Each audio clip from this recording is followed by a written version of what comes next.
Hey guys, welcome to the Tower Babble Game of Thrones breakdown. This is Season 4, Episode 4, Oathkeeper. I'm joined by Dan. What's up? I'm Julian. So, if you haven't, listened to the show before, we discussed the show as a show, so that's important, I think, to get off right away for every episode. And as well, we don't spoil anything. Dan's read the books. I haven't. He's not going to spoil anything for any of the future episodes, or I will personally murder him. Regardless of what other people will do. We'll obviously discuss everything that's led up to here as well. So there's spoilers from Season 1, Episode 1, all the way to now. Other than that, some people actually sent me some nice messages on Twitter saying that we were doing a good job with the show. So thanks to them. I appreciate the kind words. But let's jump right in. My favorite way to start every episode. So we started in Meereen.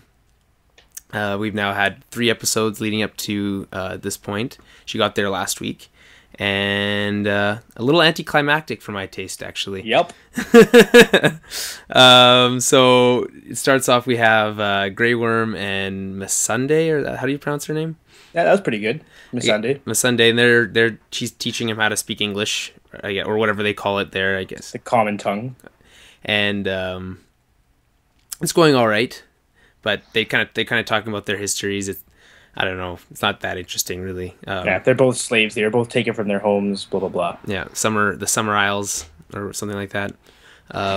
He's from the Summer Isles. She's from Narth, but I don't know where either of those places are. I'd have to look at a map, I guess. Anyway, so they send in Grey Worm and a bunch of slaves. I guess is Unsullied in there as inspire revolt, I guess. As freed slaves telling these other slaves they can be free too. They just have to take it. It's good. It's a cool little speech that Grey Worm gives in his that other language, which is pretty cool. Every time they give a speech in made up languages, I'm pretty impressed.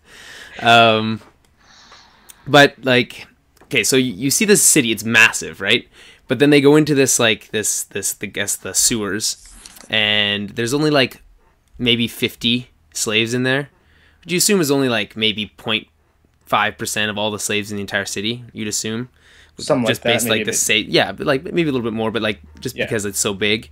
And then that somehow inspires everyone to turn. And not only that, the way they show it happen is one guy in a alleyway with no one else in it getting killed by a bunch of slaves. It's literally like I said, the most anticlimactic way you could take a city that they've been leading up to for 3 weeks. I think their money's being spent elsewhere, so they had to kind of...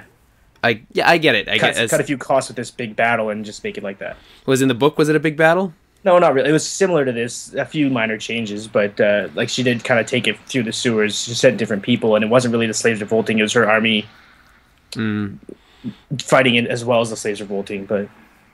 Also, I'm confused as why they had to send them in disguise. You know what I mean? Yeah, because they weren't really challenged by anybody. Yeah, they went going through the sewers. I mean, there's not like they're going to be a guard down there and they'd be like, okay, carry on. So I don't know, but whatever. That's just a minor nitpick. Yeah.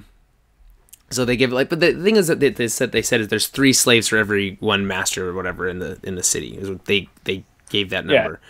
But it's that massive distinction between what we're seeing and then what we see afterwards of them having the whole city. That's just it just almost doesn't even make sense. They should have maybe shown just a little bit more, a couple more people in this. More than one guy being killed. Yeah. Also, a thing that I had noticed was that they had the Targaryen flag up on the thing. Well, you don't see the Targaryen flag very often, her sigil at all. Actually, why would you? Because she's the only one left, right? Well, I know, but you just don't she doesn't wave it around very often. It's not like she wears it, It's also something that's pretty much only recognized in the 7 Kingdoms. Yeah, but then she puts it on top of the what is that thing, a harpy on the top? Yeah. Anyway, so she gets a pretty cool throne room, pretty much the most badass. I think, even more badass than the throne room in the 7 Kingdoms, in King's Landing. Because it's on the top of a pyramid, which is pretty awesome.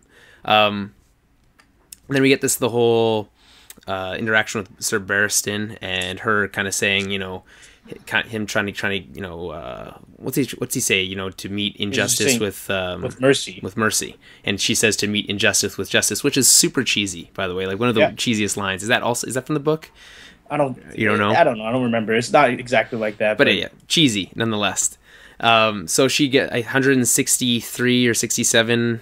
163. 163. So he crucifies them like they did to those children. And they show it done this time, which is pretty, gruesome. And also the one hand through the chest, that's got to be, they got to die a lot faster that way, you'd assume. Because they have to nail it through the hand, through their body, and then all the way onto it's like a big nail, That's, solid 12-inch spike. I'm speaking like logistics here. Like, that's just difficult to do. Other than that, we see like a similar kind of celebration, like what happened with the last city. What was the last one she freed? Yunkai with like the Misa thing, which is everybody loves her because she freed the slaves. Yeah, cool. We get it, sure. And other than that, is it anything else? The story is kind of just like, we get it. Now what? I think it's like treading water. It's like the definition of treading water. Do something. We haven't seen our dragons in 2 weeks now, so I don't know what they're doing. I guess off hunting sheep, I guess. I don't know. Among other things. You'd assume, I guess. Yeah. Anyway, I'm just really disappointed that after 3 episodes of leading up to this, and a pretty cool scene last week with the whole knife and the head of the the decapitation thing, and then we get to this and it's super disappointing. Yeah, the whole thing. She took all 3 of those cities, and she really didn't have to fight a lot. And this is I guess, and this is the least disappointing of all of them, I think. The most or least? The most disappointing. Yeah. Yeah. At least visually. Sure. I'm pretty sure in the books it's a little bit of a siege before they finally go through with that plan, and it just lasts for a few more chapters, which again, the show doesn't need. Yeah, we don't need to see that would be the last thing we need. Anyway, I don't know. Do you have any more thoughts on this scene or this series of events? Neither do I really. I just want to see her kind of get, make hay while the sun is up, at some point during the season. That's a really weird saying. Make hay while the sun's up? Yeah. I know what sometimes I throw in weird sayings and people are like, I've literally never heard that before. And I'm like, I honestly don't even know where I hear them, but I just they seem appropriate, That was a weird one. Anyways, so we'll go to King's Landing, and I want to stay in King's Landing because they actually leave and come back. So we're gonna go right through, and I think it actually makes for a more interesting conversation anyway. Okay. So we start with Bronn and Jaime. They're still practicing their sword fighting. He's getting better with his left hand, which is cool, but Bronn's still kind of to fight with quote unquote without honor. I do air quotes there if you couldn't see me. By taking off his metal hand and beating him with it, which I thought was pretty funny. But anyway, that's all just kind of just visual stuff. Is kind of that same reiterating what he said last time with the whole kicking him when he was down thing. Yeah. And then really what's great here is when they sit down, they're kind of sharing, I guess, a drink of water. And he kind of reminds us about what happened with Tyrion in the Eyrie in season 1 when he named Bronn his champion to fight it, and then he was freed or whatever. But originally, which I forgot, and I think most people also probably forgot, is that he actually named Jaime first, but because it had to happen then, Bronn was then the one that was used, right?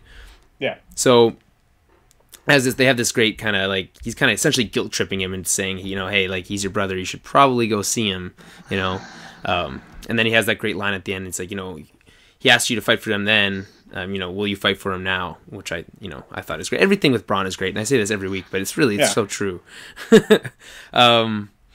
Anything you want to say as far as this scene, which I liked a lot? I wouldn't say it's my favorite, but it's good. I think we agree. As much screen time for Jerome Flynn, the better. He's always awesome. That's who plays Bronn. Mm-hmm. Yeah, and actually Nikolai Coster-Waldau as well. Jaime's pretty good too. Yeah, well, especially I think it's probably his best performance yet. I'd say this episode for Jaime. The scene itself really just sets the stage for the next important scene. Yeah, which is this one here, where Jaime and Tyrion actually have kind of like last week where what's his name, Pod came and visited. So now Jaime came. They're both in interesting kind of the way they framed it. Jaime's sitting down as well, and as well as Tyrion, which is so they're on the same level. Yeah, on the same level. And they're kind of talking about what's been happening. They each kind of ask like each other like can't believe you would think that I would kill your son, which he keeps trying to distance himself from. Jaime does the whole your son thing, and the whole I and when he thinks, are you here to kill me? And he's like, well, I can't believe you'd think I'd kill my own brother, which I think was kind of, was nice. It was a nice little... Also, the Kingslayer brothers was a nice ring to it as well. Although we know Tyrion had nothing to do with it. Yeah, exactly. So the whole... I remember I mentioned last week that this interaction that they teased with him coming to visit Tyrion... Jaime coming to visit Tyrion would be interesting if he had any motivation to actually kill Tyrion, and that it would actually have some actual tension. But because of the scene beforehand, and for a couple other reasons, it doesn't really have any of that tension at all. You don't really expect him to do it at all. So, which is nice because they even address that right away. Jaime comes clean, does tell him that Cersei was kind of wishes that he was dead, which he kind of figured anyway. Yeah. But. And then it kind of asks for his help when he says, like, I don't know how I can really help you. And really, they don't really address that. He doesn't really say how he can really help him. No, all Tyrion says is you can let me go free. Yeah. Which Jaime obviously can't just do that. Well, he could, but it wouldn't really... Yeah. What would that accomplish, So, what else happens here? We also find out like he also asks him about Sansa. Jaime still kind of thinks that maybe Sansa was responsible. Tyrion rules that out really quick, which actually has a nice juxtaposition with what happens with the scene with Sansa in the next scene.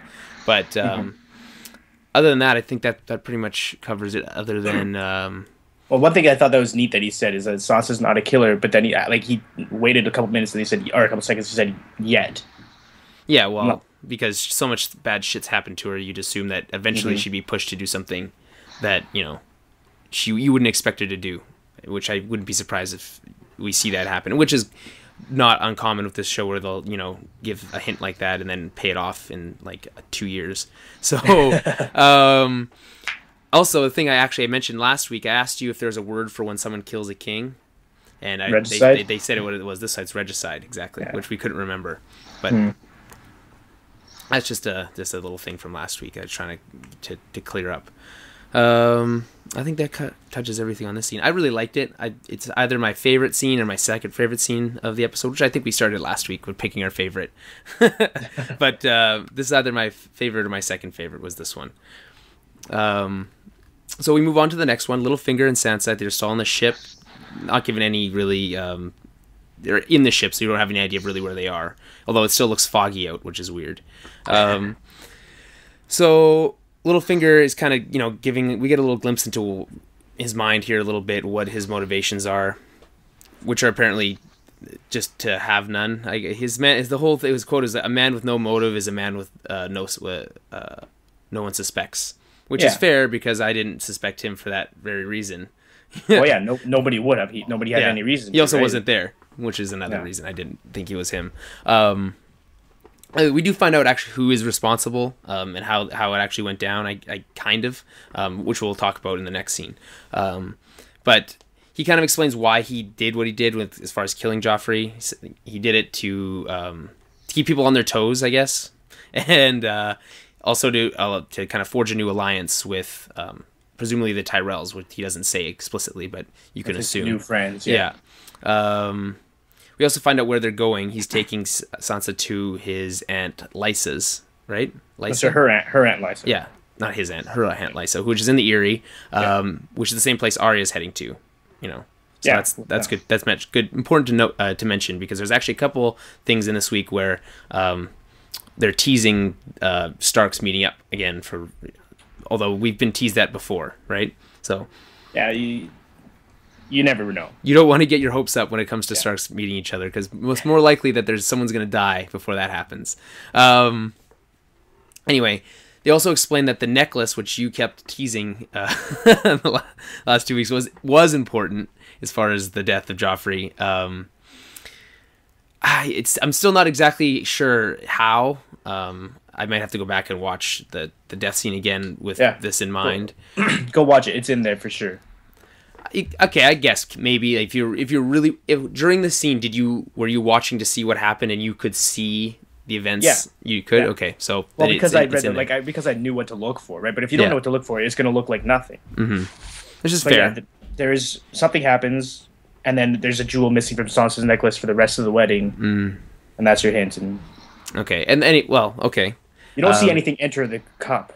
That's the thing. So you don't... If you don't see anything enter the cup, then there's a whole thing where it's like, well, then how did it happen, right? There's that piece. There might be... Everything else might be in place, but if that's not explained, then you're kind of left with like you just have to take a leap of faith and assume it happened at some point. Yeah, I mean, it's not fully explained, but all the pieces are there. Well, it seems odd to me because if her necklace, the gem from her necklace was what was the poison, right? Yeah. It had to enter the cup, which was on the head table, which is in front of hundreds of guests. Yeah. So but there's a point when you rewatch the scene where he puts the cup down right next to Margaery and Lady Olenna while he's and then he's talking to Tyrion, and then the pie comes, and then he gets his cup back. Margaery hands it to him. Oh, okay. Interesting. All right, fair enough. Anyways, that same necklace is still on that boat with a dead Ser Dantos. So maybe that boat turns up at some point. That might play a role later on. I don't know. It's hard to say. Because he will have a bunch of arrows in him, I guess. Which won't look very good. But either way, it might be interesting as far as, if someone connects that necklace to Sansa, that's even more damning evidence, I guess, right? Oh, for sure. So, other than that, we see him being, Littlefinger being kind of a creep again, touching Sansa in the arm in, like, super creepy way. Like, the creepiest way. Yes, he does, yeah. And then he kind of says, like, she asks him, like, what are you after, right? And he's everything, which I guess we've kind of always assumed, but it's just such a vague statement, right? Yeah, just high ambition. Mm-hmm. Which is, and it's working so far, so he can't complain with the results, even if the way he's doing it is kind of just... He's just the biggest wild card. I think we said that at the beginning of the season, right? That he's a wild card as far as this whole thing. Yeah. And you don't really know where his allegiances lie. I mean, essentially they lie with himself, but you don't know. Like, he's playing everybody. Yeah, he might have an ally, but he's not afraid. Like, he was allied with the Lannisters, and he just killed King Joffrey. So that doesn't mean anything. He's just out there for himself. So, moving on, to finish connecting the pieces here, kind of tie up this whole mystery of how and what happened with King Joffrey, we have Lady Olenna and Margaery sitting in that same garden, which is great because she even says, like, if I have to walk through this garden one more time, which I think is... she addresses it. Awesome. which is kind of funny as well. So... We know that Olenna and Littlefinger were conspiring to kill Joffrey. There could be some other aspects to it, but we don't know yet. It's possible. We're not sure. At this point, that those two were connected. Yeah. Margaery wasn't, though. She wasn't aware. Yeah, in this scene, she's very surprised to hear. So she's ruled out. So Olenna was the one, which then when I was reading some of the recap from this episode to try to refresh my memory a little bit as far as writing the prep work for the episode, they mentioned some stuff from the scene from the Joffrey's wedding scene, and how he said something happened. So she went up and she adjusted her necklace or whatever when she was talking to her, and she was talking about how it's such a shame to kill for someone to die at their wedding or whatever, right? Which is kind of I guess. Well, she said something about men killing men at weddings. Yeah. But she fixes Sansa's hair and looks at the necklace, and like even if you pay attention when you rewatch it, there's like a little like clink when she like detaches the jewel. It's barely audible. So. My question, I had someone else on the internet actually raised this as well, was that why have Sansa wear the necklace? If the only reason was to have her, take the blame, right? Then why have her whisked away with at the end of the episode, right? Well, so here's the thing, right? We're talking about Baelish playing everybody. I don't think Olenna knew that Sansa was being taken away. So that I didn't even consider that. That makes a lot of sense. So by doing that, it takes the eye away from Olenna and him, right? Because then you assume Sansa had something more to do with it, even though if she'd been caught, she would have been blamed right then and there. I don't like. It's hard to say because his plans are like 2-3 steps ahead. It's really hard to know why that would happen or why he would do it. But I'm sure we'll learn later. Either way, that's an interesting way of putting it because no one I saw brought that up, and that makes a lot of sense. So, anyways, Margaery had no idea, and then they kind of talk about what next, you know. So they kind of tease that Margaery and Tommen will be, I guess, be arranged for the next marriage, and then Olenna kind of gives some motivation as to why she might have killed Joffrey, other than the fact, you know, why I wouldn't let you marry that monster, which she said. But she also says that there's some backstory about her seducing someone's brother when she was younger, or her sister, her husband. Yeah. Anyway, her sister's betrothed. Yeah, who was supposed to be exactly. It's all very confusing, but and how Margaery's somehow better at it, which you could construe in a weird way, like you'd say like she's better at, you know, having sex with people, which would be weird for her to know. But anyway, she probably just meant seducing people, I guess. Or I think she meant like just playing the role, you know, like giving them what they want, and that can mean a lot of things. But fair. Either way, though, she's playing them the whole time too. Yeah, and okay, you know what? I want to say that the Littlefinger Olenna combo is pretty cool, right? Because they're both pretty cool, good schemers. They're both tacticians. Yeah, and like Olenna's like pretty straightforward as far as like wanting the best for her family as well, but it's just as well as not being, you know, a psychopath. And Littlefinger is kind of, and still a wild card even in this relationship. Yeah. I think that's the same reason we always love the Olenna and Tywin relationship. Like they are both the tacticians of their respective families. They have very similar goals for their families. They just don't always align with each other. Yeah, and they're not psychopaths, which is nice. Generally they're reserved. They know what they're doing. But anyway, so she kind of drops the hint that to get what they want, Margaery's going to have to play a role. Which she wants Tommen on their side. She's which we need later.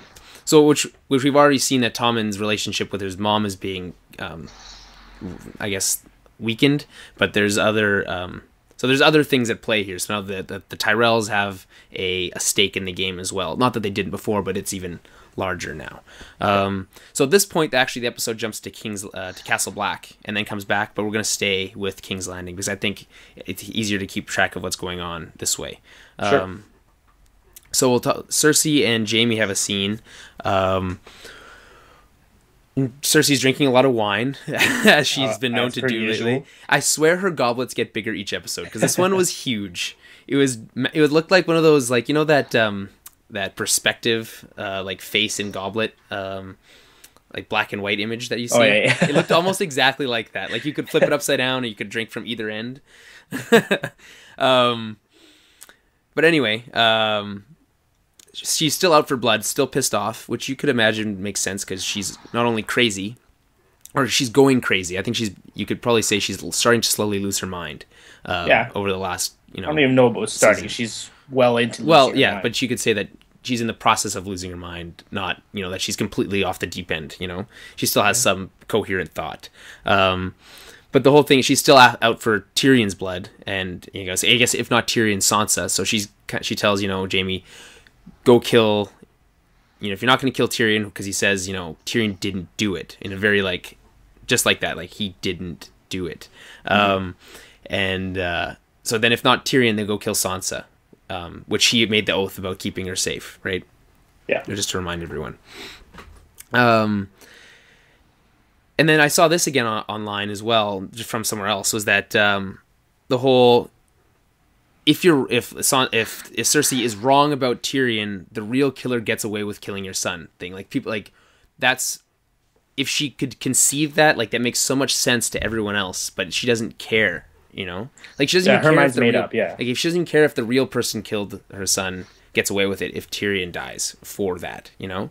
Yeah, well, she's always hated Tyrion, and she's always pretty much wanted an excuse to kill him. Yeah, but it seems odd. Like, if you really cared about your son, you'd want the revenge on the person who actually committed the murder, not. I think also kind of the trauma of what happened made her a bit more close-minded about it. Like, she sees this, and this is her answer. So if he dies, then and she has some solace. She did look up and see him gawking at that cup like an idiot. Yeah, which didn't help. Which I think in retrospect, if Tyrion could do it over again, he for sure would not have picked up the cup. Well, of course, nobody should have, but which someone was saying in the other podcast I listened to was saying that that's actually right out of the book.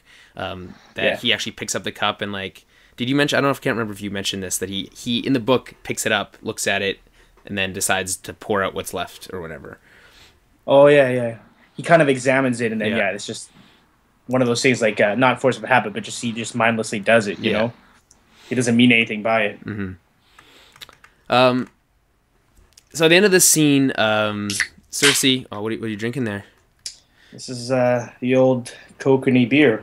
Oh, is it Glacier Fresh? It's Glacier Fresh. It's got condensation all over the can. Oh, no. I'm really jealous, actually. Okay, I shouldn't. No, I won't. So anyway, this scene ends with him she dismisses him very formally, which is super cold. But there's something I want to mention here is that this scene feels really out of place. So given what happened last week with the whole controversy with also, do you know the whole controversy that there's online? For sure. So some people are very offended that others considered it wasn't rape, and I don't want to get into it here because in my mind it very much was rape. I mean, so of course, we'll leave it at that. But the whole point is that given what happened last week between the two of them with the whole rape cess thing, this scene doesn't make sense. The way that they interact, you could put this scene 2 weeks ago, and it would like their character interactions as far as like the way that they've like progression and character progression doesn't fit as far as what happened. Like they don't even, nothing's addressed. Like I guess maybe that she had a big glass of wine, but she's been doing that anyway. So it doesn't make any sense to have it. Part of it is it wasn't. I mean, it wasn't explained, which it was a rape scene. Nothing was really explained, but as much as Cersei was saying no, she did kind of want it too. So and also their relationship has kind of always been similar to that. Like they have these obviously a very inappropriate relationship, and they do this kind of stuff to each other. Maybe not to that extent, but it was something they both wanted, kind of. I don't want to get into that. I think she pretty much says straight up no 3 or 4 times. So it's definitely rape, and I don't like I said I don't want to get into it. But this like that seemed like it was so much further, like just the way that it was portrayed. And like I know that a lot of people have been saying like it doesn't fit as far as like as far as Jaime's character progression, at least like we've seen him becoming a better person, and then he does this. Now especially with now seeing this episode where you have Jaime do arguably more good things in this episode than most characters have done in the entire series, that scene seems even more out of place, and it bothers me even more that like that.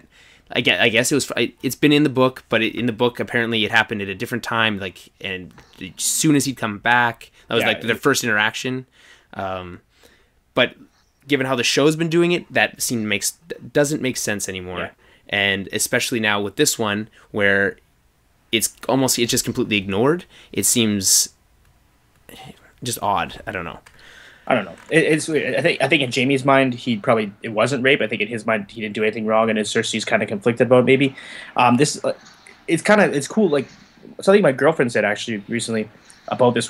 Before we watched this last episode was how it's going to be interesting. She's most excited about what's going to happen to Jaime's character, because he's changed a lot. Obviously, he's been through a lot, and now that he's back with his family, how much is that going to change him back or at all?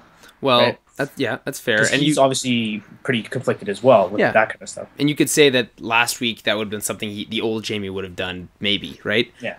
But then you have this week where it seems like what happened isn't addressed at all, not even a little, and like his character progression from 2 weeks ago just continues like it was on the same trajectory. You know what I mean? Yeah. Like. I think it's one of those things where like people don't just change like that, you know. Like he changes and regresses, and you know, he goes back and forth in his mind and in his actions, and he's trying to do the right thing, but doesn't know how all the time. And at that moment, he was overcome with the wrong thing, obviously. I guess, yeah, that's fair. I don't know. I get it, but this whole thing is really it's bothering me in a weird way, and we should just move on because I mean, I get in terms of a TV show, it may not have needed to be there. I don't think it accomplished much other than like all this controversy. But yeah, well, it does the Game of Thrones thing where it's like over the top, and sometimes I feel like the show is over the top for the sake of being over the top, which they do blatantly. Yes, they do it blatantly in this episode later on, and that's and we'll get to it later. But yes, they absolutely do that. The whole term sexposition was invented for the show. Only the sex stuff. Yeah, yeah. But it's the same way that Walking Dead has to have like a gross out moment in every episode. I guess you don't watch it. No, I don't. But pretty much every episode, there's the compulsory zombie that's like much grosser than all the other zombies or whatever, and it gets boring. I understand. Yeah, and I'm not saying like if it builds the plot, if it's useful toward telling the story and it helps convey, whether someone's terrible or really good or whatever, then it makes sense. But sometimes it's like it's so obvious and so blatant that it's like, you know what. A little toned down would work just as fine, but because it's HBO, that they feel like they need to, or that they have the obligation to. I'm not sure. I don't know. I think the Jaime Cersei one wasn't one such. Like, I know it could have been a lot worse. Yeah, the scenes that you're talking about, like generally scenes like in the brothel where it's just like over the top, in terms of there's a scene explicitness. Right? There's a scene where a girl gets cum wiped off her. Yeah, cheek. I know. That's there's no reason that needs to be. That doesn't have to be there at all. It doesn't have to be there. It doesn't have to be there. But like, anyway, I don't want to get into that as well. The Jaime Cersei scene wasn't as bad. It was pretty bad, but it was also, it had more to do with their character relationship than the other scenes you're talking about. As far as from what I've been able to construe from the people I like online that I know who've read the book and I trust, and others, that based on all that, it almost didn't have to be in the show at all. And that the show would have been just fine without keeping it in there, and that it was almost in there just because it was in the book, which I felt like they haven't been beholden to that exact like that for a lot of things, but that almost seems like one of them. It's like, well, it was in the book, we should do it, Well, I mean, you also like at this point in the books or in the show, Jaime isn't like a good or bad guy. Like you don't want to give him all these good scenes and make it seem like he's changed so easily. No, I know, I get what you're saying, but this is it's one thing to say, hey. Like he's gotten better, but then hey, he went and he had incestual sex with his sister. It's another to say he went and raped his sister, which is a complete that's like more than what he did before. I mean, the worst you could say he did before was push Brienne out a window. Wow. Yeah, sure. And other things, but like as far as just blatantly evil actions, this was one of them, and it's like it's just blatantly evil. I mean, even if it's not in his mind, it like to the viewers, it is, which is why it's odd as far as like we said, character progression. Anyways, seeing as how you don't want to get into that. Yeah. Well, the last thing Cersei tells him was to triple the Kingsguard for Tommen, which leads right into the next scene, which is that Margaery slips right by the Kingsguard and visits Tommen in the middle of the night.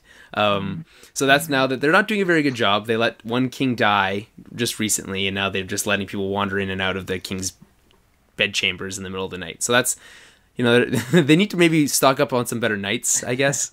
So the verbal kidnapping continues as far as Cersei's grip on Tommen. So now not by Tywin, who we didn't get to see this episode. I'm a little disappointed by that because I always like a good Tywin scene. So she visits him in the middle of the night, excuse me, like Olenna kind of suggested. She didn't say, hey, this is what you absolutely have to do, but she kind of took it upon herself. This is what she's going to do. And it's really awkward.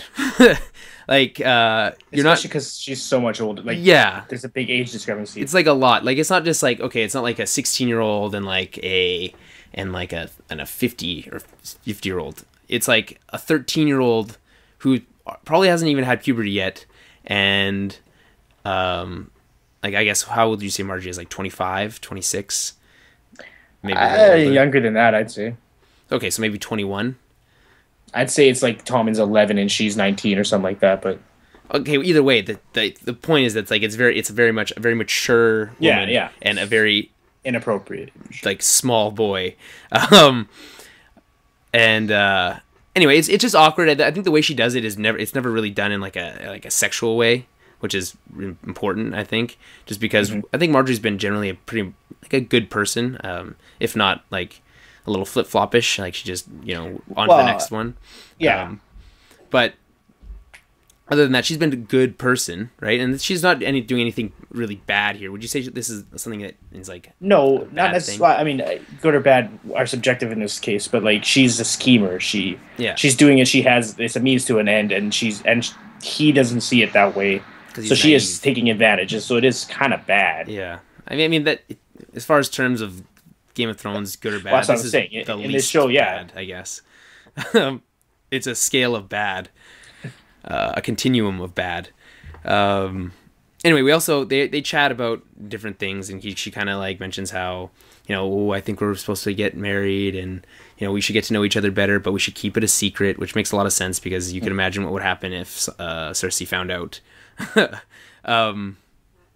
And then we meet probably the most important character on the show, Sir Pounce. We found out that Joffrey wanted to skin alive and then feed to him. So we found out he's even awful after death, which I think it's just funny that they would do that even after he's dead. Keep reminding us how bad he was. Yeah. And you'll see he looks up at that dead boar's head in the bedroom, and he's like, "Geez, why?" It's like, this is really creepy stuff in here. It's weird that he didn't like redecorate it all. It's pretty quick. Yeah, it hasn't been that long. You think if you didn't like the boar's head, you could probably get it taken down.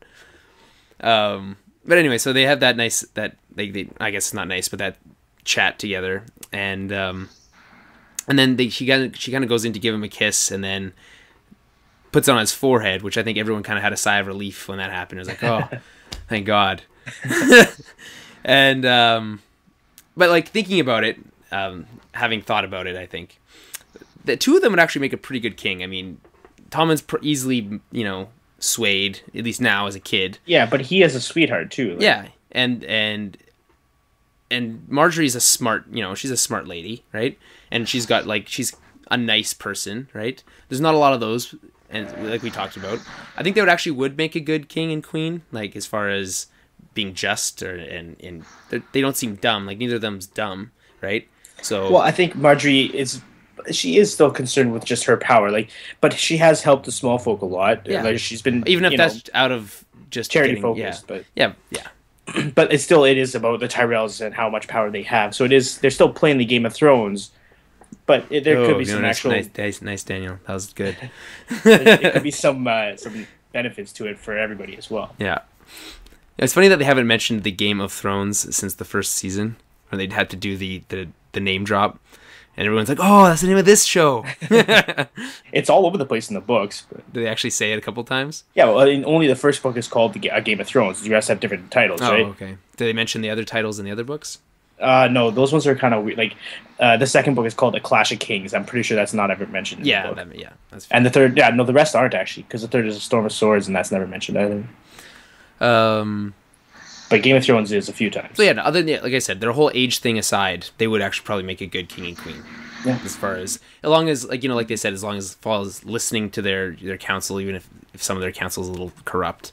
Then we move on back to Jaime. So we just talked a lot about Jaime. So he's having a great scene with Brienne, and this is it's really a toss up. I really liked this scene mostly because just out of the niceness, like a touch of niceness that in a terrible world that is Game of Thrones, seeing any of that, you're obviously kind of like drawn to it in a way. So it's up there as far as one of my favorite scenes of this episode.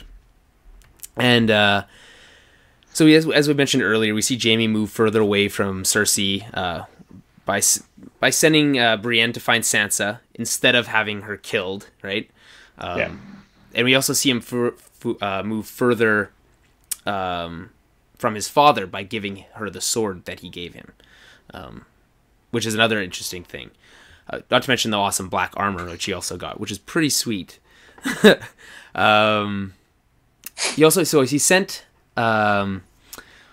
sent Brienne to get Sansa to take her to her aunt again, right? Yeah. But she's already going there. Yeah. Right now. Okay, and like I said, so is Arya. So there's a lot of people going like similar directions, which usually happens closer to the end of a season, and we're only the 4th episode. So hopefully things get a little bit more consolidated, because I feel like when things get more consolidated, you get better character interactions. And yeah, you like when different combinations meet up. Which has been great as far as King's Landing the last, like this whole season, because you've been like a lot of different ones that have been really, really great. So I think you really see Jaime struggling with this time, like, how do you do the right thing? For him, he's like, okay, Cersei is she's a lost cause. It's like I think he's really starting to come to terms with that in some way. I think it's hard to tell just because of what happened last week. But if you were to ignore that, I guess not ignore it, but like to just put it aside, it does seem like he's kind of coming to terms with the fact that he is not, that's not going to happen. It's not going to go back to how it was, right? Yeah. So he's trying to do the right thing, and for him that means protecting Sansa like he made the oath to do, protecting his brother, and at least not throwing him under the bus and killing him anyway. And also letting Pod go with her. Yeah, exactly. That helps Tyrion out as well. Exactly. So he sends Pod when Pod has the best face. They cuts to his face and he's just so happy. He's like looks like almost as happy as he looked when he saw that girl contorting in a couple episodes ago. So Brienne, he gives him the sword, gives her the sword, and he asks her what you're gonna name it, and then we get the Oathkeeper, which is the name of the title of the episode, as well as in reference to Jaime's good deeds, which is the opposite of what he is an oath breaker as far as killing, being the Kingslayer, right? Yeah. Which is, I guess, very touching. It's a touching scene. Yeah. Brienne's like almost in tears. Yeah, and then they say their goodbyes, and you can tell that Brienne's obviously, yeah, like she said, is pretty much almost essentially broken down into tears. Like she's like quivering lip style. Mm-hmm. And Jaime, like you said, Nikolai Coster-Waldau, great job this whole episode. He has a great job of showing how he's conflicted on his face when he's doing this whole thing. Does he really want to give up the sword? Probably not. But there's a lot of things that he's doing that he knows are right, and I think he'll come to terms with that later on, like as far as like feeling content in his actions. But yeah. I think now he still feels very conflicted. So they say their goodbyes. I think Jaime pretty much assumes he's never going to see her again. It's very unlikely, anyway at this point. We also see that that hint of that romance that Brienne has for Jaime, which I always thought was a little odd. It always seemed more like a mutual respect thing than it was like a romance thing. And saying I'll find the Sansa for Catelyn, but also for you. Yeah, there's a little bit of back and forth there, but it's never really. It's never really fleshed exactly out. And I don't think it needs to be. I just think it was more. Oh yeah, for sure. It's like I said, the mutual respect was more important. So then he said, Podrick goes along with them. Podrick gets an axe, which is I guess pretty small actually for him, considering it's Tyrion's axe from the Blackwater. Mm-hmm. They both get a horse and they're off. Kind of like to save a damsel in distress kind of thing. What else? I don't know. It's just a bunch of niceness, like I said in this scene. Like when Pod gets Tyrion's axe, right? And we have Bronn here because that just spices up the scene a little bit more because he's great. And then it's just really interesting how you have Jaime, who arguably is probably one of the most hated characters at the beginning of the show. You could also almost at the beginning, yeah. Yeah, you could trace it. Everything that happened almost all the way back to him pushing Bran out the window and being a dick about it, right? To now, where I think he's probably one of the most liked characters on the show. I mean, if you were to poll all of the audience, as far as they might not even remember that he did that, Sure. It's just so crazy. Like I think you mentioned this. I think probably 2 years ago. You said, oh yeah, you hate Jaime now, but wait a couple of years. Which I was pissed off at you for even saying, but it turns out you're right. And he's grown out and he's turned out he's a pretty good guy, or at least he can be, even though he has done some pretty terrible things. Yeah. And I was going to mention the whole thing with the rape cest here, but we talked about it earlier, so we can skip that. So now I think that covers everything at King's Landing. Is there anything I missed, or is there anything you want to touch on before we move over to other parts of the world? Oh, that's pretty good. No? Okay. Let's get to I found the stuff in the north to be more important. Okay. So we have at Castle Black, we start off with Sam immediately regretting his decision to take to Gilly to Molestown, which makes a lot of sense because it's a dumb idea. It was a dumb idea in the first place, and he even lays out the reasons that we laid out last week, saying why it was a dumb idea. Like literally, he said, "Oh wait, there's." I'm an idiot. Oh yeah, there's wildlings in the south too, attacking a bunch of villages. What makes them think they're not gonna it's dumb. Although John doesn't seem to agree. He thinks it was a good idea for some reason. They actually I think neither Sam nor John really trust a lot of people at the Night's Watch as well. So we have John actually discussing Bran. So I don't know if they even did he tell him before, or we just assume that happened off screen? Yeah, it was off screen. And he's kind of it seems weird because for the whole up till now you'd assume that his motivations have been to protect the Night's Watch, do the be there, protect the realm as his job would entail, have with honor. But now it's kind of seems like, okay, I know where Bran is, I can maybe go get him. He doesn't know where Bran is. This is kind of like maybe two birds with one stone, you know? Okay. So, because he proposed the whole go to Craster's Keep, and he's saying that none of the other wildling camps are gonna have food or shelter. It's all gonna be abandoned. The only one that has people at it is the Craster's Keep, right? So we know that they're 60 miles away, right? He even says it. It's a 60-mile trek through snow to get there. So with that in mind, with what happens later in the episode, it's going to be a while before they get there, right? They have horses. 60 miles isn't that far. But not all of them have horses. They don't always take horses either. They didn't take horses last time. Well, that's because there are so many of them. Yeah, I guess. They probably won't take horses this time either. In the books, they always have horses. A lot of them have horses, but unless they're undead horses. But even walking 60 miles won't take that long. Really? Walking 60 miles, that doesn't take long? No. Okay. That's at least through snow. It's not even just a couple days. Okay, well, still. I guess if he's there by next episode, I'll be confused. I'll just put it that way.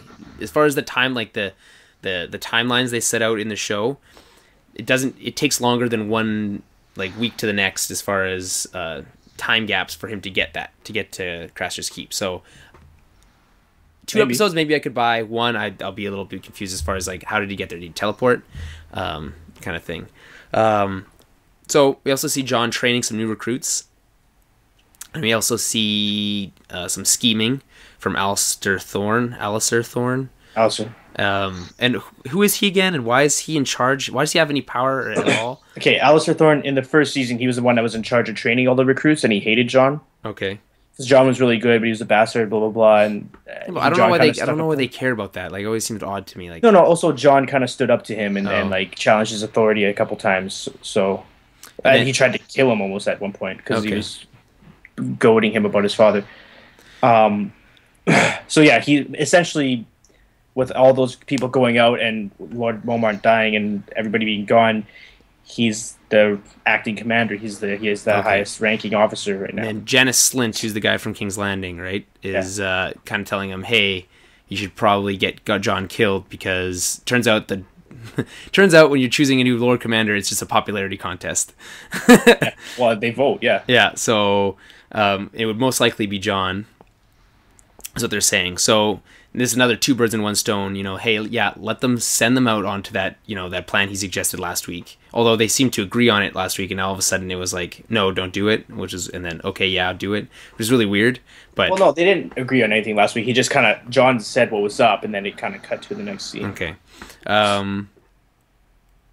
So that's their plan. Send them north. Hope they get killed. Really. Yeah. But then we also see that who's Locke is now at the Night's Watch. Which that was really quick. Yeah. Again, he got there in 2 episodes. So I feel like 2 episodes is long enough. You haven't seen him in 2 episodes. He gets there. It's weird to me. So are the people in the Night's Watch aware of what's going on, or did he kind of can you just join up with them? Like, can you just wander up north and be like, hey, I want to join? Like, how does that work? Yeah, they're so few in number right now. And pretty much they'll take anyone they can get. Like that's why they take all the prisoners from all the cities. Okay. You know, so Locke comes north to the Wall, joins up with the Night's Watch. Which, by the way, from where he was to the Wall is much more than 60 miles. Okay, it's a long time. She should have taken longer, but I guess they don't have time to do that. Yeah. It's really weird. Like they talk about like the King's Road, how long that is to get from like. What's it called? Winterfell to King's Landing is like should take like weeks. Like it's literally like how long is Arya who's on a horse? Like how long has she been in the Eyrie for? It's like it's weird when you have like these like time gaps where it seems like things take forever to get places, where other times other people don't. Yeah, but you can also like understand like each scene, like they aren't happening chronologically, even though we are seeing them in that order. Like there could be Bran's scene where he is captured at Craster's could be happening after Jon's already left the Wall. We're just seeing guess I don't think they ever really. I don't think that shows really ever established that that's the case. I think it is happening. It's if either not at the same time, like, or like when you have scenes in King's Landing, you'll have a scene and then the next scene will happen after. Yeah. But you could say, let's say that whatever's happening in Essos is happening at the same time as what's happening in King's Landing is happening at the same time as... You could say that, but they'd never really established that that's really what the case. And if anything, it's like they absolutely... There's nothing happening... Like if you see a scene, it's not happening before another something you've seen earlier. Like I don't think. I mean, it could be. The way it works is that you're seeing a scene. It's that character's story, and the only time that you really have any sense of where... how it applies to the rest of the story is just when they meet up with other characters. Or when they learn something about what happened with another... Yeah. I guess, but it which kind of makes it really hard to understand, like, how that works, but, I mean, that's just the necessary evil of how the show is constructed, so... Yeah, because it spreads so thin already. Like. Yeah. So, Jon gets permission to go north, obviously, because that's their Alistair's plan, and then he makes this rousing speech, gets a couple people to join up with him to go north. Locke being one of them. With the eeriest music playing over top. Like literally like it was like direct like stop the good music, play the creepy music, and linger on him who's standing in the light while it's like you know. And just as a reminder for everyone who's trying to keep up, he was sent by Roose Bolton, he's the guy who cut off Jaime's hand. He was sent off by Roose Bolton to find the remaining Stark kids, including Jon. Yeah. So No. He was only sent to find Bran and Rickon. He's not supposed to kill Jon. No, he doesn't care about Jon. Bran and Rickon, because Jon has no claim to Winterfell. Yeah, I guess. Right? No claim to the North. Okay. Because he's sworn to the Night's Watch already. He can't oppose Roose Bolton as Warden of the North. Bran can, because he's the last son of Ned Stark. Okay. Yeah, that makes sense then. Oh, he's not the last son. Bran and Rickon are both alive. Well, yeah, you know what I mean. Like who we have yet to see, by the way. Now, 4 I don't episodes think we're gonna see a lot of him, man. I just want to know if they get to where they're going. Like, okay, so we know that Locke is after them, but now he's on to Bran, right? So, yeah. I guess the trail's kind of cold as far as Rickon. So, by the way, does Rickon have his direwolf Shaggy Dog with him? He does. Yeah. Okay. So, did they have two direwolves with them earlier in season 3? I don't remember that. Yeah, a few times. It's Shaggy Dog and Summer. Yeah. Okay. They go and they save Jon when he's supposed to kill that. But I thought I've only seen the one, but maybe I'm wrong. So I think that pretty much covers everything as far as what's going on at the Wall. But there is some stuff going on north of the Wall at Craster's Keep. So how do you know when someone's evil, Dan? What's the best way to tell? Their laugh? No, when they're drinking wine out of a guy's skull, obviously. Oh, I see. Yeah. Also, when there's rape going on left and right. At the same time. He sits in that chair, yeah. Yeah, he's like very much like sitting like holding the cup from the bottom, the skull cup, and like lean down. I'm trying to describe it like doing it while I'm sitting here, but you can't really see. But anyway, yeah, I actually really like this guy, the actor who plays. I can't even remember. His name is Coyle. Really? Not the actor, the character. I thought it was Carl. No, it's Coyle. Are you sure? I heard Qoyle. Okay, is there another character named Carl with a K? Nope. Okay. Hoyle sounded kind of. It sounds like Carl. I have Karl. Maybe I'll look up the IMDb. Maybe whatever. It's not a big deal. It was Coyle in the books. I kind of just assumed from there. They might have changed it. I heard Carl. Either way, Carl's a little like not Game of Thronesy name, Sir Carl.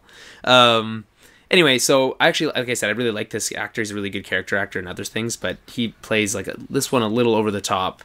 And like I know he's supposed to be crazy, like literally insane. Yeah. But like it's like so. This whole scene is just way over. Like this is the definition of way over the top. Is this from the books, by the way, Dan? Like the whole like mutiny maybe is, but is this what's happening here? Is this from the books? No. None of it is. Okay, the mutiny doesn't happen in the books either. No, the mutiny happens, and that's the last you kind of hear of them, as far as I remember. You know what? That makes sense. Okay, because what I understand, and this is from hearing from book readers, is that they're actually could possibly be spoiling future book plots in this episode. Is that possible? Well, not that I've read so far. Well, okay, you said that we talked about like spoilers from book 6 is what people are saying, is that like you said, they never explicitly said that the kids from the from Craster's Keep were like, you assume that they were part, so there was never explicitly said, but now they make it like explicit that is what's happening, or I guess whatever that is. I was actually really upset with that final scene, but we can talk about it after if you have more. Yeah, we'll get to that. So we have I'm just gonna call him Carl for now. We have Carl being evil, talking about how evil he was and how evil he is, and then another son of Craster is born, and then you get a little bit of the chanting with the gift to the gods, and everyone's like, he's like, shut up. So they do the same thing, like they kind of take it out and like leave it for the White Walkers, just because he's got a whole thing with mouths to feed. I guess he says that a couple times. He doesn't want any more mouths to feed. They're running out of Craster's food. They don't have any of their own. Yeah. And then they mentioned that I guess Ghost is alive. They have kept Ghost alive.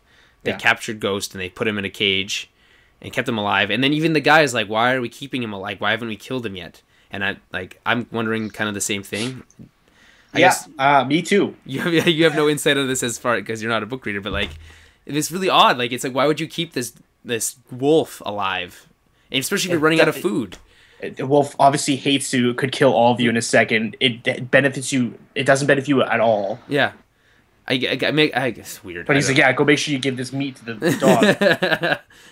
I think, and then they're wasting budget on like. I know it's not really super expensive to how they do the wolves. Like they film a wolf, like a regular dog, like it looks like a wolf, and then they just blow it up to make it look bigger. Yeah. Which isn't, I guess, super expensive, but it's still special effects. Which is like, I would have been fine with not seeing Ghost here at all, and having more stuff happen. That he's alive. Exactly, having more stuff happening in Marine. Not that I'm sure that doesn't work like one for one. If you don't see this, you get more of that. Like it's not quite like that, but. Whatever. That's how. I'm still assuming nothing about how television shows are made. I'm assuming that's how that works. So they leave the baby out in the snow, and you get this kind of cool scene where the ice, the water he pours by the dog, which just antagonizing the dog for the wolf for no reason. Yeah, because dogs really understand what he's doing. Yeah, exactly. And then it just freezes really fast. Which have they done that before with White Walkers, where it gets cold around them? It gets cold really fast. The one time when Sam saw, or a couple times. They say it gets really cold really fast when White Walker's around. Okay. And then the baby's crying. And so that crying alerts Bran and his peeps to what's going on. And so they go investigate. He uses... He uses Summer to go investigate. And then he also gets captured.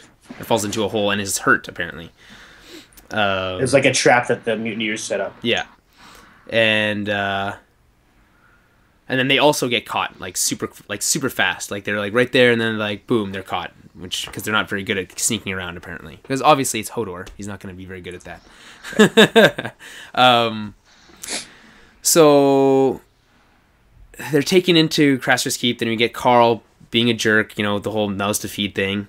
And then to kind of save his friends, Bran reveals that who he is, which I guess would mean that he's a good hostage to have. Yeah, he's worth a lot of money. Okay. Or, could be worth a lot of money. Yeah. He's valuable. So we know, like I said, we know Jon's coming up there, so that's another potential meetup. But this one seems a lot more ominous, like something bad can happen way faster. And then you have what's Bran's the other he's not a warg, but he can see visions. What's his name? Jojen. He's a green seer, yeah. So what does that mean exactly? He just has visions? Yeah, he has prophetic dreams. Okay.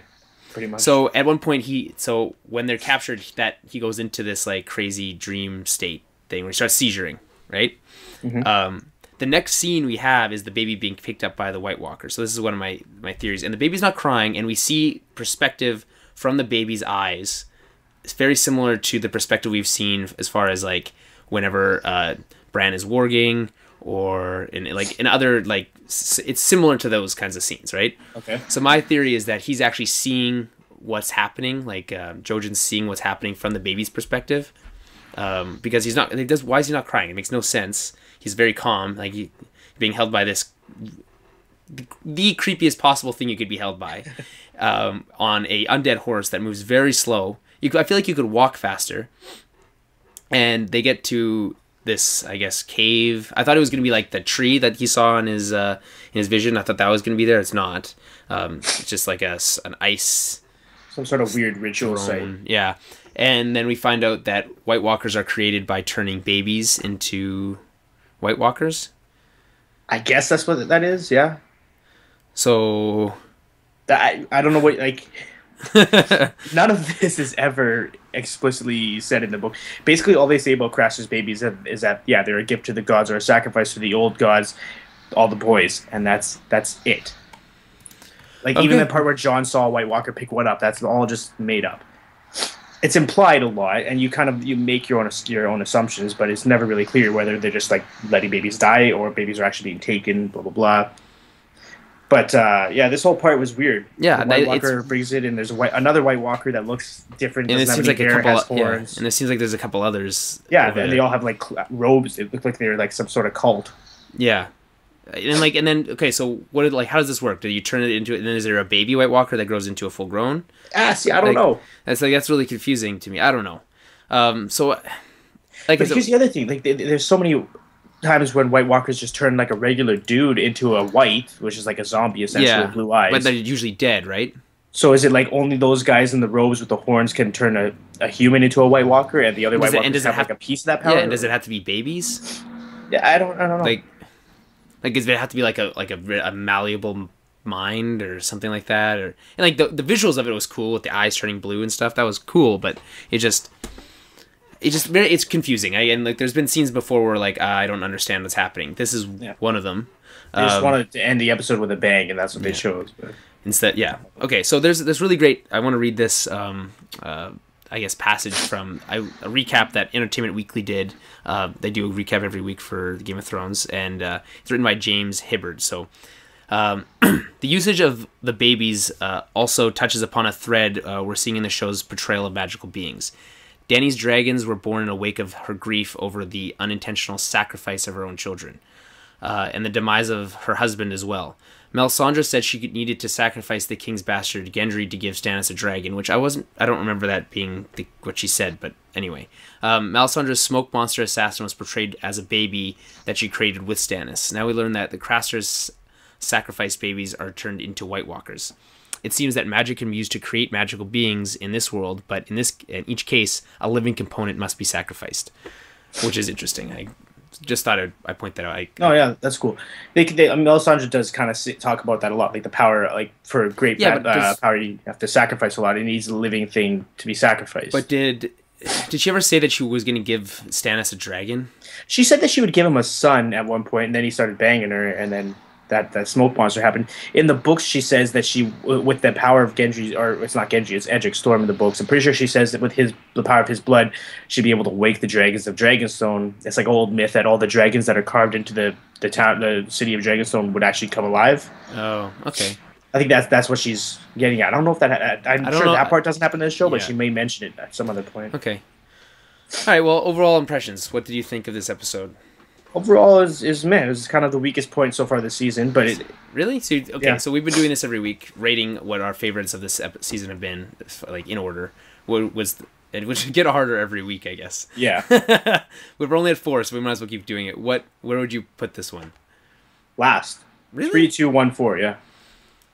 I don't. I mean, it was okay, but it's not a lot really got accomplished. You know. Yeah. Okay. So. And it didn't have any like all of your favorite characters. Oberyn wasn't in it. He's one of my favorites, whatever. But out of the main characters, Daenerys and Jon were both in it, and neither one of them had a really cool climactic scene. They were both just in it. Barely. Yeah, Daenerys in it, like she said a couple words. Yeah. Jon, same thing. Same with even Tyrion is also a fan favorite. He was in there. I mean, what do you expect? That was a good scene. Yeah, it was a good scene. But again, I felt like it was a lot of. This wasn't filler. This was just stuff that had to be addressed, and it's just some of the stuff that has to be addressed is more boring than the other stuff. Maybe I liked it because we got answers for things that we've been wondering. Yeah, to the mystery, and I already knew that, so that wasn't really compelling. So yeah, we got the answer to that. We also got some more like things that have moved a little bit more. So we got, like I said, Locke is up there. We have things with. Bran is now more involved with the main story. He's not just off by himself. Like there was actually a lot of content in this episode, and like we're already at 1 hour and 6 minutes as far as recording. Which means that we've talked more about this episode than we have almost any other this season. Yeah, we spent a lot of time on that rape thing, though. Yeah, no, sure, and which I think it was important to discuss because that was just of how. I don't even know how to, it was really messed up, and I wanted and especially because it was such a big controversy, and I wanted to just make sure we kind of fell on the right side of it, and I'm not coming as someone who off as someone who's, I don't want to get into it again, but someone who didn't, what's the word, who's not, no matter what, it's bad. Yeah, it's bad. That was pretty much what I was trying to say, and I mentioned saying that. Apologetic for it, yeah. Yeah. And I didn't, because there has people that came down in that way, and even the show creators, you could construe kind of, may have misspoken a little bit, even if they didn't mean it that way. That's like, anyway. So I liked it. I think this is maybe my second favorite episode of the season. So 2, 3, 2, 4, 3, 1, I guess.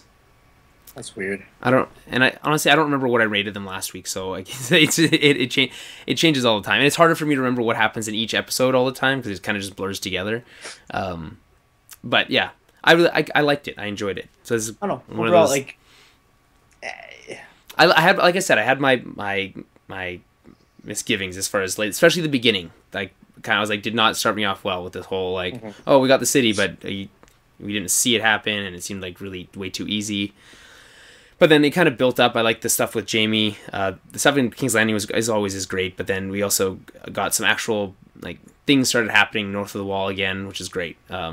And that's why I liked it. Also, anytime you can see a White Walker is cool, even if it's new for everyone and not just, which is nice. I actually like when book readers are kept on their toes a little bit too. No, for sure. It's just that stuff like that. I don't know that needs to be shown to anybody. We kind of assumed that was happening, but you can't assume anything, I guess. I mean, why not show it? Why, if you're gonna seen the White Walkers pick up babies, it's just there was nothing. The whole mystery is we didn't know what was going on with the babies. Even if you thought you might know, you didn't know. Okay. Now it's the mysteries. I'm pretty sure the majority of people would have assumed that's what was happening. Well, I don't think it's fair to assume. I don't think it's ever fair to assume that the majority of people ever can figure out what's happening. Well, with that one, it was pretty obvious. If you read the books, even without reading the books. No, I don't think that's obvious at all. I had literally no idea what the hell they were doing with those babies. That wasn't one of your guesses. I didn't. I didn't. 6 different suspects for the murder mystery. You never once thought that the White Walkers were turning. Well, we also didn't think a lot about what was going on over there. Like it wasn't really. It hasn't been touched on for a couple seasons, I guess. And I haven't really put a lot of thought into it, but. Yeah, no, first thing I thought of when I saw those babies being taken away by the White Walkers was, oh yeah, they're for sure making more White Walkers by touching them with their gross nails. Like that, like, you know? Well, maybe I didn't think all those details. No, I know, but still. I mean, yeah, great, good on you for figuring it out, congratulations. But yeah, I don't know. I'm more mad because I didn't read anything on, I wasn't looking for spoilers or anything, but I read something online where they named the guy that touched the baby. Really? which has not been in the book. So I'm not sure if someone just made up the name or if that's Oh yeah, no, I heard someone say that because it got even like somewhat somewhere like someone dropped the name of someone. Yeah. Or the name of the maybe it was the name of the baby. It was, what did they name the baby? Well, they didn't. Are you sure? Yeah, because in the north of the wall, they don't name babies until they're like 2 years old. Oh, because you don't want to name someone that because they're gonna die. It's bad luck to name a child before he's 2 or something like that. But we also said in our podcast we wouldn't do any spoilers, so we can talk about it all after the podcast. Yeah, no, I don't. Yeah, I heard that. I saw that online, like on Twitter somewhere, like when I was after the thing, that I heard that book readers are pissed, apparently, and that there was a name was dropped. I don't know what it was or where it was from. That gives away something from like I guess maybe not even gives away, but maybe clarifies something that was happening in the books that wasn't, It's not even about giving it. It's about something that I would rather have experienced through the book that's out of place right now in the show. Okay, but we're talking about it as a show, and I think it was fair to assume that this might have happened at some point. I think it's real early for that to happen. There's a lot of content left in this. This is still the third book. I wouldn't be surprised if we don't see the White Walkers again for another season. So, maybe we'll see. I don't know. Well, I mean, like as far as like what's going on over in that sacrifice chamber or whatever, I wouldn't be like if you don't ever see anything that happens up there again, it probably won't be for a while. So, yeah, sure. I mean, forget it happened, and then when it actually happens, I think you'll still enjoy it for what it is. Don't forget it, but like just you probably won't really even think about it that much, really, because it's probably not going to be really touched on because it happened. No one knows what's going on unless, like I said, unless my theory with Jojen is right and he does see what's happening. So that would be pretty cool. That would be cool. It's a good idea. I couldn't tell you yes or no to that. No, and I wouldn't want you to. So, I won't then. Okay, good. All right. I think we can wrap it up there. Follow us on Twitter at Tower Babblecast. It's BABBLE, and make sure to visit the website www.towerbabblepodcast.com. Like us on Facebook, and subscribe and like on iTunes. I think that join us next week for the season 4 episode 5, First of His Name. Until then, we'll talk to you later. Bye. Today's Game of Thrones cover was performed by Acoustic Bites. You can find them on YouTube at youtube.com/acousticbites.